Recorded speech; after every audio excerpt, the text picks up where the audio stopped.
el regreso de un muerto vivo, la discusión sobre el sistema de pensiones, el sistema jubilatorio, sistema de reparto o regreso a las ya legendarias AFJP. Bueno, esas discusiones menemistas que vuelven después de, en estos 40 años de democracia.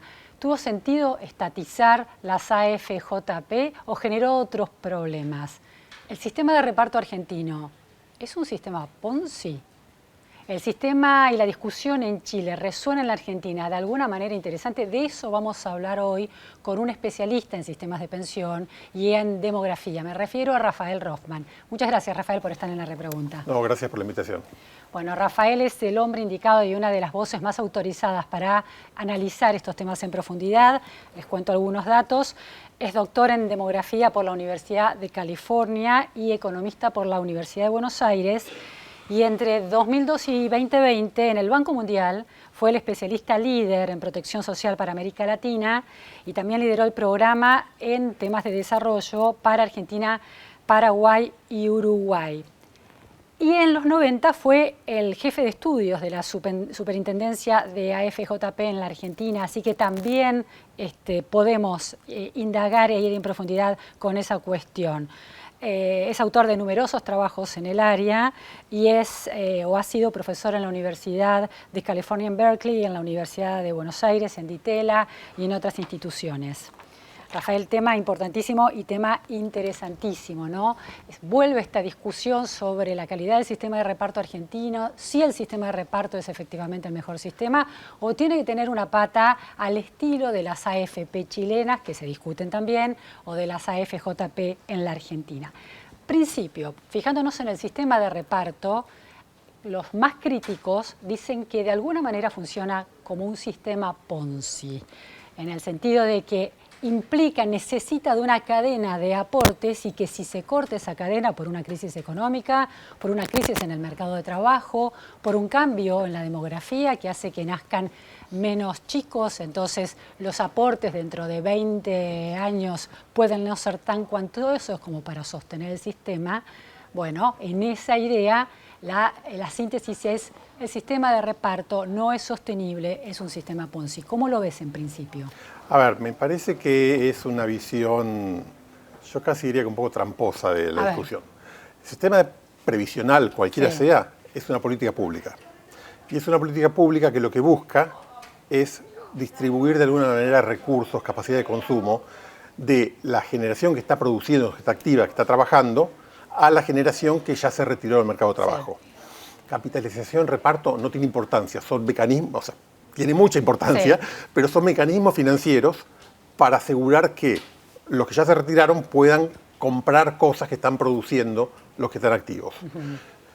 ¿Qué quiere decir que un Ponzi? Un Ponzi querría decir que es una pirámide en la cual los de abajo están bancando a los de arriba y que si se rompe todo. Claro. La sociedad es un Ponzi en esa lógica. Hay adultos que están produciendo y sí, si los adultos jóvenes dejan de producir, obviamente se cae todo, pero se cae las jubilaciones, se cae la educación, se cae la salud y se cae la vida cotidiana porque nadie come. Sí, si no hay recaudación de ningún tipo. No hay nada. Para ningún objetivo. Ni siquiera recaudación, no hay producción. Claro. No hay bienes y servicios para consumir. Entonces, el problema, el desafío del reparto no es si hay más jóvenes o hay más viejos o cómo es la dinámica futura. El desafío del reparto es cómo haces un mecanismo que asegure que transfiera en forma efectiva una proporción razonable de bienes, de derechos de consumo de bienes y servicios de los más jóvenes a los más grandes. Y eso es complicado. Es complicado primero porque hay una discusión que nunca se da en forma explícita de cuánto es lo que querés transferir. ¿Cuánto de esos ingresos de los trabajadores activos hay que ahorrar para transferir a quienes ya se han retirado? ¿A eso te referís? No pensás en ingresos, ¿cuántos de los kilos de tomates que producen los adultos jóvenes en la Argentina tienen que ser destinados a que los coman los adultos retirados? Ex post vemos, en Argentina hoy, por ejemplo, es más o menos un 11-12%. O sea, un 11-12% del Producto Bruto se le entrega a los adultos mayores para que se lo gasten consumiendo lo que producen quienes están en el mercado de trabajo. Pero no es que alguien se sentó y dijo, bueno, destinemos uno de cada 8 pesos para este grupo. Eso es el resultado de decisiones parciales, de decisiones que tienen que ver con quiénes cobran, cuánto cobran, cuándo cobran, y cuando sacas toda la cuenta te termina dando eso. Pero la discusión más fuerte que es, estoy contento en dar eso, querría dar menos, querría dar más, ¿cuánto le doy a los chicos? Sí.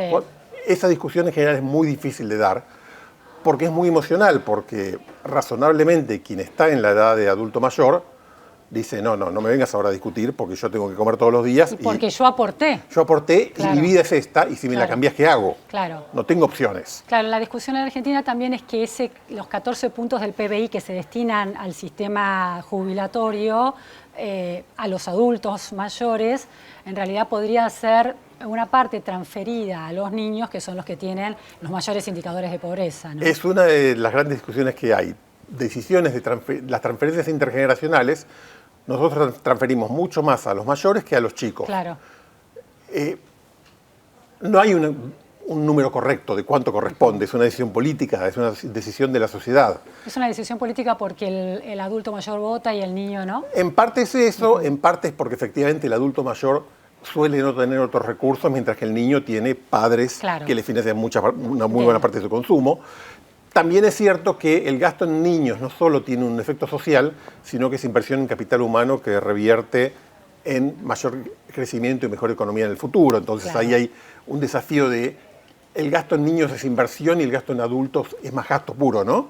Y esos son debates muy complejos. Muy complejos. Rafael, quiero detenerme en el sistema de reparto y después ir al sistema de capitalización, ¿no? A las AFJP, AFP en el caso chileno.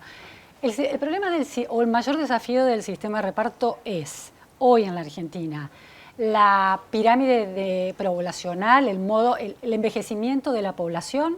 Uno diría, si envejece la población y no se hacen tantos chicos, va a haber muchos ancianos, muchos jubilados a sostener, con ingresos en estas economías tan precarias, cada vez con la menor generación de ingresos. Esa es la pregunta. O el problema son los regímenes especiales de jubilación dentro del sistema de reparto. La respuesta es todo lo anterior. O sea, a ver, hay dos problemas que se superponen. La demografía te juega en contra. Claramente, la población envejece, lo cual quiere decir que nacen menos chicos y que además todos vivimos más tiempo en promedio, y entonces tenemos proporcionalmente más adultos mayores de los que teníamos, y especialmente más adultos mayores en proporción a los adultos jóvenes que trabajan. Y entonces hay un desafío porque, como decíamos recién, el adulto joven tiene que producir para su consumo, para sus hijos y para transferir a los adultos mayores. Ahora, si hay muchos allá, se complica. Ahora, es un problema de la expectativa de vida que se extendió, lo cual sería positivo si más o menos todos llegamos relativamente sanos, porque si no se encarece mucho el cuidado de la salud de esa edad, o es un problema de que la masa de trabajadores activos no está produciendo con la suficiente intensidad como, aunque sean menos y los otros crezcan mucho, de todas maneras se generen ingresos. Quiero decir, en una economía pujante, ¿existe ese problema? Porque las economías pujantes también tienen un envejecimiento de sus poblaciones. El problema existe siempre. Mira Francia, que está en medio de un enorme problema, una enorme discusión exactamente por estos temas, pero el problema es distinto, porque lo que pasa es que se junta el impacto de la demografía, que es que vivimos más tiempo y que nacen menos chicos, el impacto de la baja productividad, y es que, en general, los activos producen poco. Tanto en Francia como en Argentina. En Francia está mucho mejor que acá. Pero, entonces, por eso es que la llevan mejor, pero a pesar de eso, el conflicto existe. Y además de eso, tenés el impacto de un sistema previsional con problemas serios de diseño que hace que sea mucho menos eficiente y mucho menos efectivo de lo que debería, dado el envejecimiento y dada la productividad. ¿Con problemas de diseño te referís a los regímenes especiales? Me refiero a los regímenes especiales, me refiero a que hay muchísima duplicación, hay mucha gente que cobra más de un beneficio, me refiero a que hay mucha gente joven que cobra beneficio. ¿Cuán joven a qué edad? Menores de 60 o menores de 65, hay porcentajes muy altos. Qué bueno que eso sea ser joven. Yo a esta altura estoy del otro lado, pero quiero decir, a ver, y todo tiene que ver con todo, porque eso tiene que ver con la demografía. Hoy decir que una persona, una mujer de 60 años, es vieja y no puede trabajar más, es una tontería. Estoy seguro que hay algunas actividades y que hay personas que tienen dificultades, por supuesto. Pero como regla general, no tiene sentido. Eso no quiere decir que mañana tenemos que cambiar la edad de jubilación de las mujeres, es una discusión más compleja.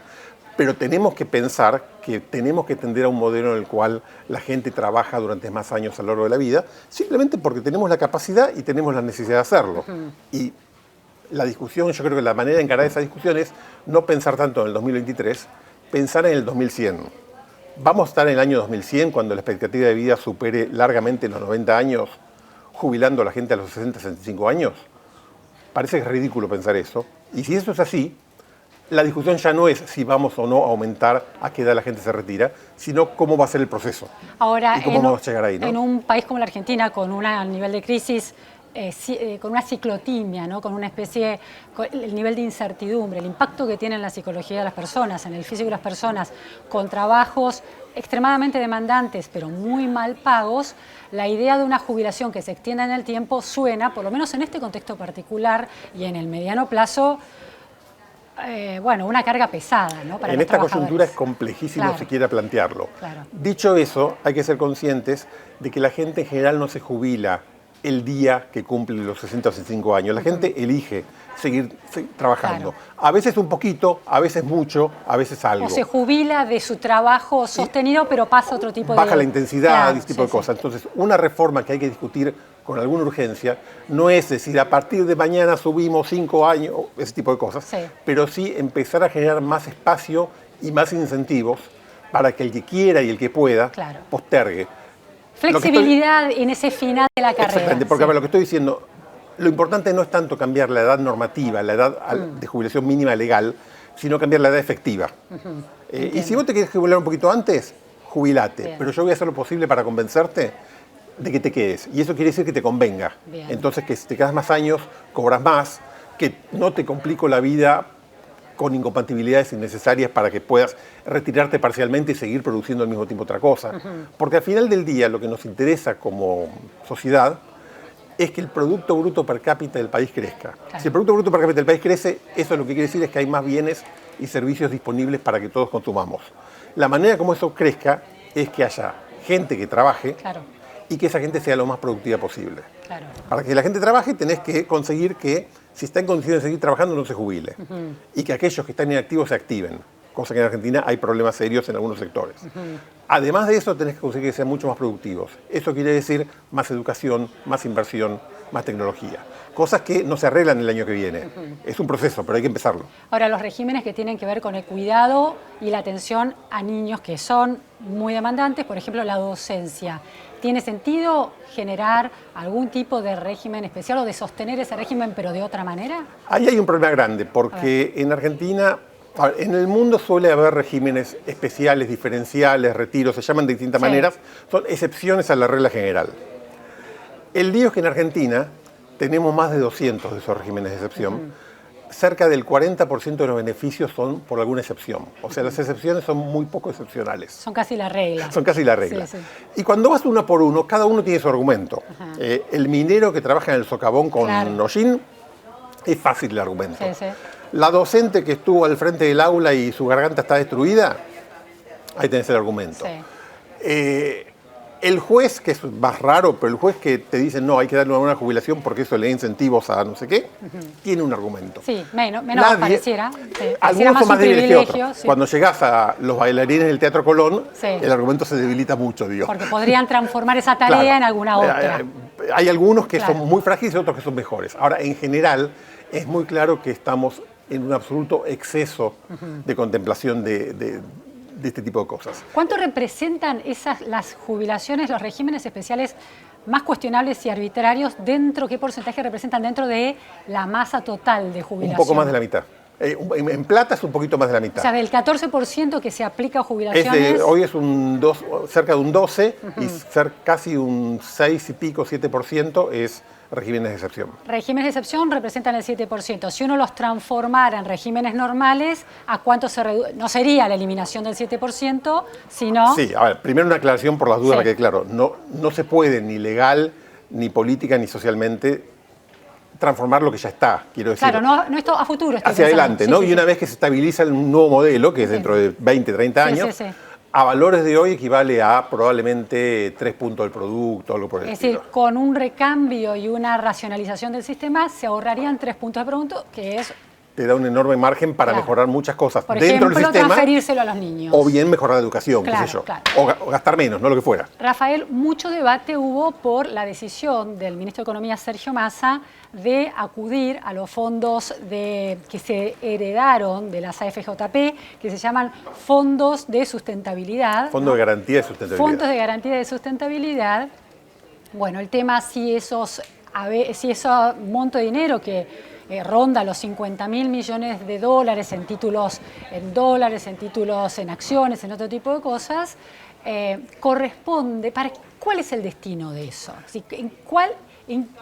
Cuando las AFJP se desarmaron entre 2007 y 2008 y se creó este fondo, ¿para qué se iba a destinar ese fondo? Es una muy buena pregunta porque no tiene respuesta clara. Ajá. El fondo se creó antes de que se hicieran las AFJP, sí. un año antes. 2007. En 2007. Sí. Y básicamente lo que hicieron ahí fue destinar plata que ANSES tenía excedente. ANSES recibía aportes, contribuciones, impuestos y no la gastaba toda. Estaba la plata flotando y dijeron, hagamos un fondo, invirtámoslo. Una pregunta importante ahí, porque hasta ese momento los trabajadores aportábamos a sistemas de capitalización privados, las AFJP. Esa decisión de transferir plata del ANSES quiere decir que los ahorros de los contribuyentes en las AFJP se trasladaron en parte a ese fondo. Cuando se cerraron las AFJP, todos los fondos se pusieron ahí. O sea, los ahorros de los argentinos en jubilaciones se pusieron ahí y pasaron a ser del Estado. Pasaron a ser del Estado y pasaron a un fondo que administraba ANSES. Ahora, curiosamente... ¿Eso puede ser interpretado como una violación a la propiedad privada? Bueno, hubo discusiones en su momento y se decidió que era legal, que era legítimo, que no había un problema legal en hacerlo, pero por supuesto, en términos conceptuales, hubo una redefinición en la cual, en lugar de vos tener un derecho a esa plata en forma directa, tenías derecho a que el Estado te prometía pagar un beneficio que de alguna manera equivalía a esa plata. Claro. Si es lo mismo o no, hay visiones distintas, pero esa era la lógica. Ahora, lo importante de la discusión actual sobre el Fondo de Garantía es que cuando se creó el Fondo de Garantía nunca tuvo un destino claro. Y eso responde a una lógica de cómo funciona el sistema previsional en Argentina. El sistema de reparto que maneja ANSES no paga rigurosamente en función de lo que recauda. Recauda plata. Sí. Hay aportes, hay contribuciones, hay impuestos asignados arbitrariamente, como el impuesto al combustible, al cigarrillo, porque a alguien le pareció que hacía falta plata, pongamos este impuesto. Y además hay una garantía de que si hace falta más plata, el Tesoro la pone. Y lo que paga, las jubilaciones y pensiones que paga todos los meses, es lo que está en el presupuesto y lo que le autoriza a pagar el Tesoro, el Ministerio de Economía. Claro. La plata del fondo no tiene función. Ahora, está ahí. Estuve leyendo un poco las leyes y regulaciones y daban una serie de posibilidades para destinar estos fondos. Uno era, en caso de que hubiera algún problema con el pago de las jubilaciones, poder compensarlas, porque eso nunca se hace. Digamos, las jubilaciones mínimas en Argentina son muy bajas, hay problemas realmente. ¿Por qué no se acude al fondo para mejorarlas? A ver, alguien podría sacar una ley decidiendo hacerlo. Sería un problema porque las jubilaciones son un flujo que se paga todos los meses y esto es un stock, con lo cual se te acabaría y después alcanzaría para unos meses, pero no... Depende cuánto hagas, algunos meses, algunos años, pero se te acaba. Pero es una posibilidad, alguien podría decidir hacer eso. Sí. La realidad hoy es que no es. Es que es como si vos agarras con tu plata de que tenés todos los meses, agarras un fondito, una cantidad de plata, la pones en una cuenta, en un banco y esto no se toca más.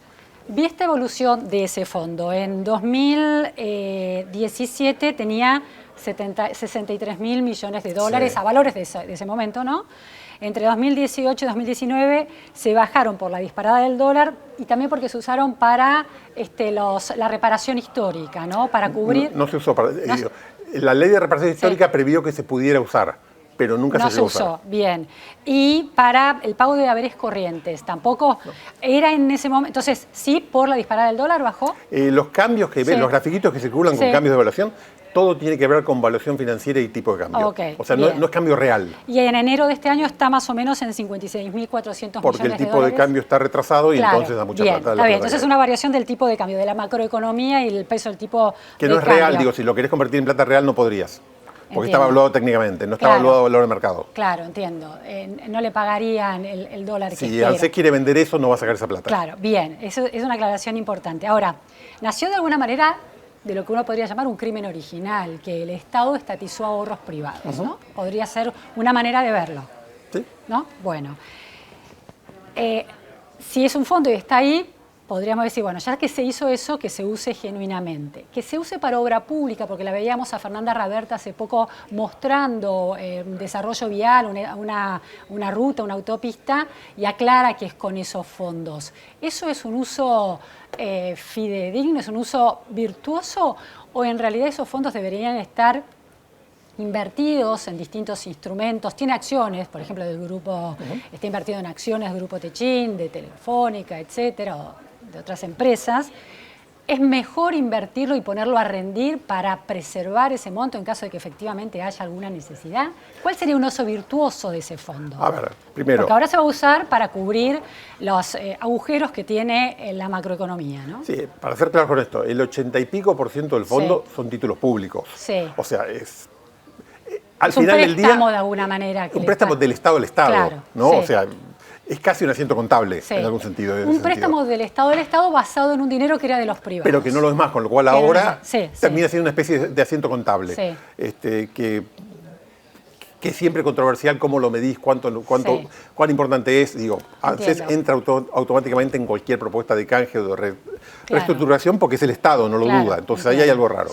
Después hay acciones, que son las acciones que quedaron de las AFJPs, en las cuales, digo, es un activo, tendrán su rendimiento cuando la empresa paga dividendos, si le va bien, si le va mal no. De vuelta, sería muy difícil que salgan a venderlas al mercado porque no hay un mercado para la compra. Hubo alguna vez una discusión de que algunas empresas querían recomprarla a la empresa, las acciones, pero no es líquido, no es plata que se pueda acceder rápidamente. Hay un pedacito relativamente chico que se usa para inversiones productivas, que no es una mala idea, en el sentido de que si vos invertís en una ruta, que es una ruta que va a generar... Eso no es gasto, sino inversión productiva, porque genera algo para la sociedad. Va a generar productividad, va a generar crecimiento, lo que fuera, está muy bien. Mejora la infraestructura y baja los costos de la logística. Un poco complicado que quien decide eso sea la ANSES.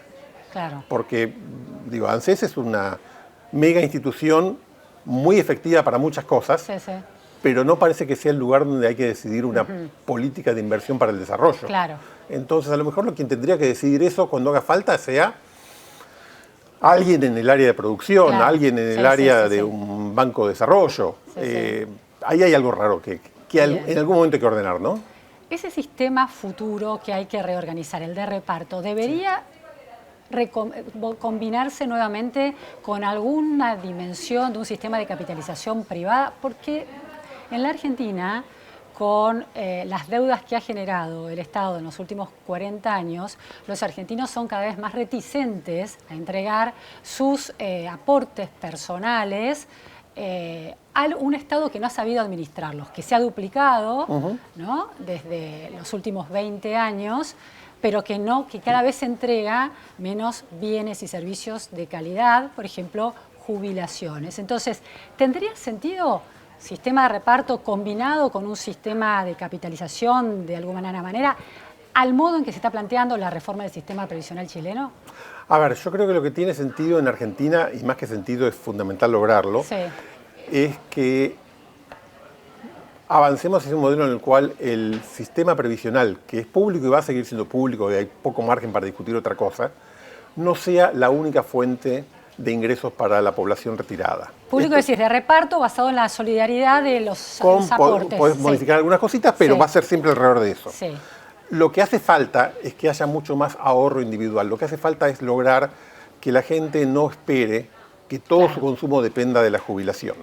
Ahora, para eso tienen que pasar dos cosas que hoy no están pasando. Y una es que una proporción importante de la población tenga excedentes en sus ingresos cuando trabaja para poder ahorrarlos, porque si vive en el día a día, no le vas a pedir que ahorre para dentro de 20 años al que le está costando comprar algo para comer hoy. Eso es hoy muy complicado. Entonces, son procesos de largo plazo, pero tenés que empezar a generar condiciones.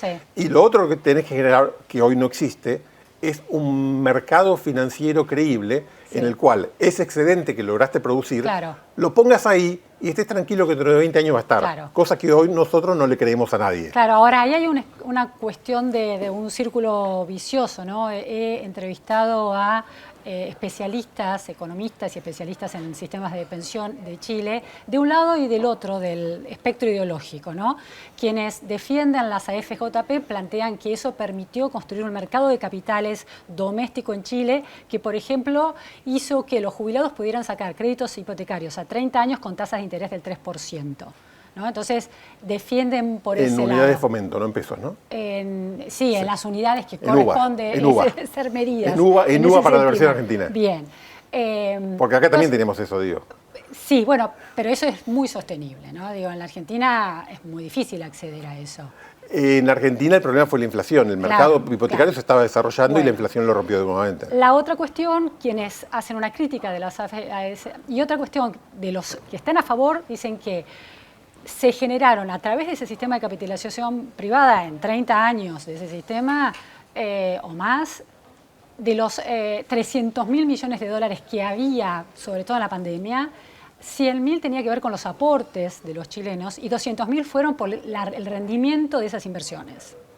Es decir, fue muy positivo y en la pandemia los chilenos pudieron retirar esa plata para cubrir sus gastos en un momento tan crítico, que también fue otro debate. Quienes cuestionan el sistema dicen que muy bien lo del mercado de capitales, pero que ese no es el objetivo de un sistema de pensión. Un sistema de pensión es sobre todo la posibilidad de que el Estado garantice solidariamente con el aporte de todos un ingreso universal razonable para todos los ciudadanos. Y además, como un efecto colateral, tener un mercado de capitales. ¿Cuál es tu mirada sobre eso? Yo creo que ambos tienen razón hasta un cierto punto. Déjame ponerme en un Corea del Centro con esto. Claramente el objetivo del sistema previsional no es el desarrollo del mercado de capitales, es proveer ingresos a los adultos mayores. Para eso está. Pero si vos planteabas que para que los jubilados no esperaran usar solamente su jubilación cuando envejezcan, era interesante que parte de los ahorros se pusieran a rendir. Necesitamos un mercado de capitales para eso. No, por eso mi punto es, el objetivo del mercado del sistema previsional no es generar un mercado de capitales, pero para que tengas una estrategia que funcione efectivamente para la protección económica de los adultos mayores, tenés que tener un buen mercado de capitales. Claro. Entonces tenés que jugar entre ida y vuelta las dos cosas. En Chile, la creación del mercado de capitales y la acumulación de plata por parte de las AFP funcionó bastante bien, en buena parte porque en paralelo hubo un equilibrio, incluso superávit fiscal muy importante durante muchos años, con lo cual la plata que iba a los fondos no iba a títulos públicos por ciencia del Estado, sino que iba a inversiones más rentables. Sí, una economía que funcionaba con crecimiento real, crecimiento de PBI per cápita. Entonces, en ese contexto era mucho más fácil. En Argentina nos trabamos mucho porque estábamos en un contexto de problemas fiscales importantes. Entonces ahí se hacía mucho más difícil este proceso. Esa observación es importante, es decir, problemas fiscales es un mal manejo, una mala administración del Estado, y ¿qué hace el Estado con ese poder inmenso que tiene? Es recurrir a fondos privados, como por ejemplo de la FJP, cuando tiene que cubrirse. Sí, Luciana, porque es un incentivo muy delicado para un Estado que funciona tan mal. Y hay algo que entender que creo que es central en toda esta discusión. Si tu Producto Bruto per cápita, si tu economía no crece durante 15 años, como nos viene pasando en Argentina, no funciona nada. Ni reparto, ni capitalización, ni cualquier otra cosa que nos ocurre inventar a nosotros dos. Cuando la economía funciona, entonces funciona todo. Alguna cosa un poco mejor, otra un poco peor, alguna un poquito más para allá, otra para allá. Pero son sistemas razonables que funcionan todos, con algunos pros y otras contras. La ventaja del modelo chileno es que genera más crecimiento económico, genera más actividad. La desventaja es que es menos efectivo en asegurar protección de calidad para todos, con lo cual tenés que complementarlo de alguna manera. Ese es el debate. Y fue lo que empezó a hacer Chile a partir del 2008 con la reforma que hizo, que empezó a crear beneficios adicionales, y sigue ese debate el día de hoy. Cuando estás en un régimen de reparto, es más fácil darle protección de calidad a todos, si es que tenés la economía que te la banca, pero no tenés los efectos macro que podrías tener del otro lado. Es así, no es blanco y negro, es todo gris. En esa discusión, vuelvo al origen de esta parte de la charla, no funciona en ningún lugar del mundo la aspiración a que el régimen público de reparto previsional financie el 100% de los consumos de los adultos mayores. Hace falta que ahorren, pero no es decirle al señor de vuelta que hoy está haciendo un esfuerzo enorme por alimentarse y alimentar a sus hijos, vos tenés que ahorrar y si no es culpa tuya. Claro. El señor no puede ahorrar. Y si entonces puede hay que ahorrar, generar condiciones no sabe para que... dónde ponerlo porque no hay Claro, dónde. no puede porque no tiene y porque no hacerlo sabe qué hacer con la rendir. plata. Claro. Entonces hay que empezar a resolver esas dos cosas. Cuando resuelvas esas dos cosas, dentro de 20 años vas a tener un mercado de capitales. Bueno, Rafael Es Rothman, así. interesantísimo, complejo, pero interesantísimo. Está cada vez más claro el debate, que eso me parece fundamental. Muchas gracias. Al contrario, muchas gracias a ustedes. Esto fue La Repregunta. Muchas gracias a todos.